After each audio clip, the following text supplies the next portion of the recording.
Back again with another lens review, and today I'm going to take a look at the Sigma 105mm macro. This lens was released in 2012, but you can still buy it new today.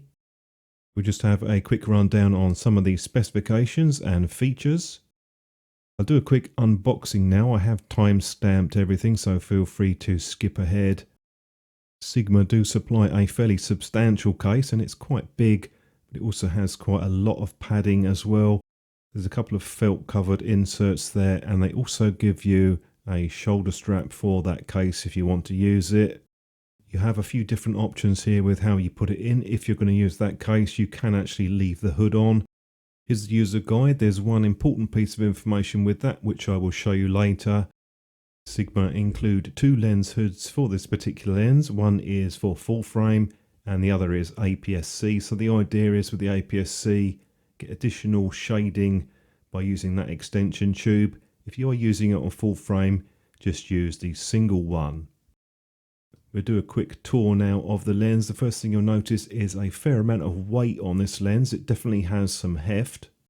We have a mechanically linked focus ring, and this has quite a nice feel to it. It is dampened, does have a decent amount of resistance.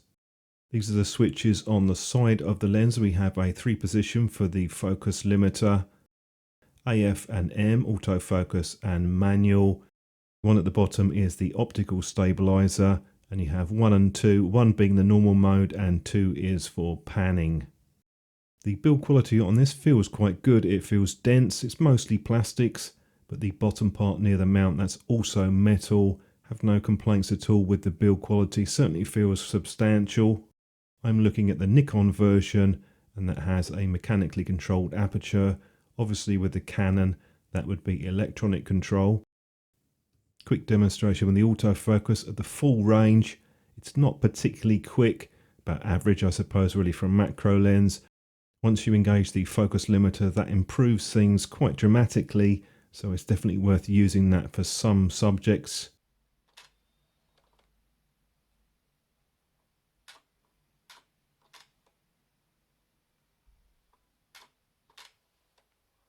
The optical stabilizer is quite noisy, really. You can hear it clunking into position. As you can see with the demonstration video that I've done, the optical stabilizer does make quite a big difference, and it's useful for both stills and video. It's less effective when you are closer up, and that's pretty much the same for all stabilization systems that I've used. And that brings us on to our next test with distortion and vignetting. There is some very slight barrel distortion, but you will notice some obvious vignette effect when the lens is wide open. By the time you stop down to f4, it has diminished quite a bit, and from then on it's really a non-issue once you get down to around about f5.6.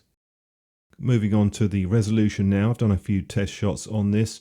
In the center at f2.8, details and contrast are very good.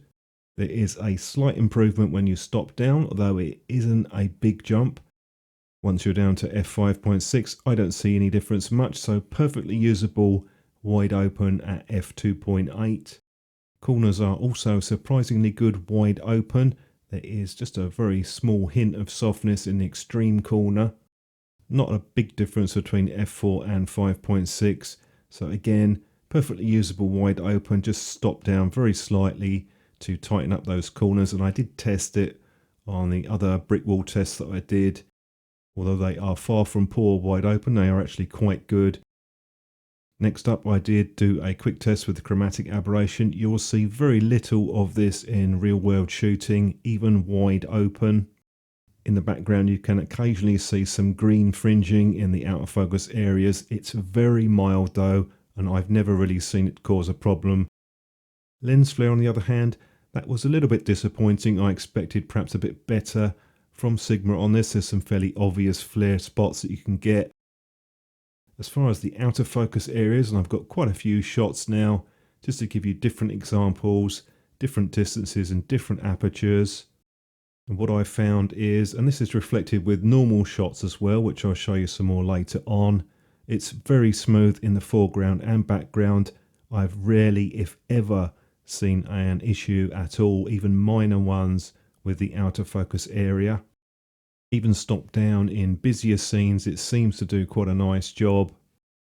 It's fair to say a lot of macro lenses are quite good with this, and the longer distance shots that I took, they also looked good, and that's not always the case for some lenses. They can look a bit rough or edgy.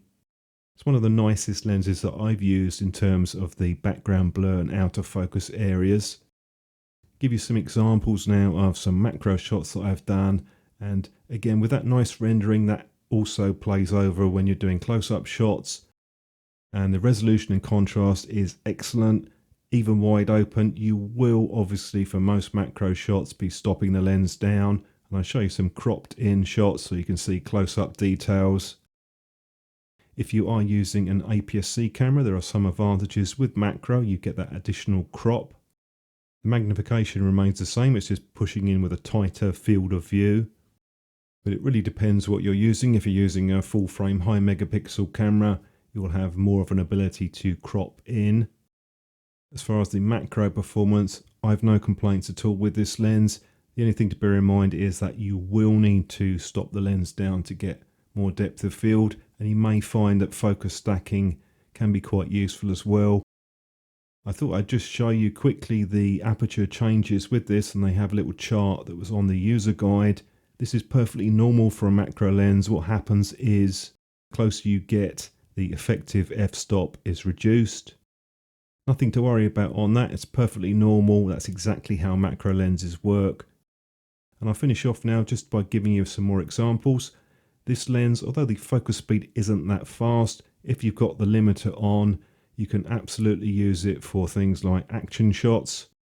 It's not going to replace a 70-200, but it can be a viable alternative in some situations. And even though it's not a particularly small or light lens, it is substantially less bulky. Also, if you're using the Nikon mirrorless system, you can adapt this lens. It is evidently compatible with those cameras. I'm not sure about Canon, you might just want to check on the Sigma site, so I'll put a link to that down below. Here is my pros and cons list. I've done that up for you just to give you some overall thoughts on this lens. It's mostly positive, particularly when you take into account the price point. Plenty of these around used, and it's quite a bit cheaper than the Nikon or Canon equivalents. I'm impressed with this lens overall. I like the look of the images that come out of it. Only other point to note is there's no weather sealing. Sigma don't state there's any kind of sealing on this lens. Do stick around, I do have more videos in the works, different cameras, lenses, and also occasionally look at other products. And as usual, thanks for watching.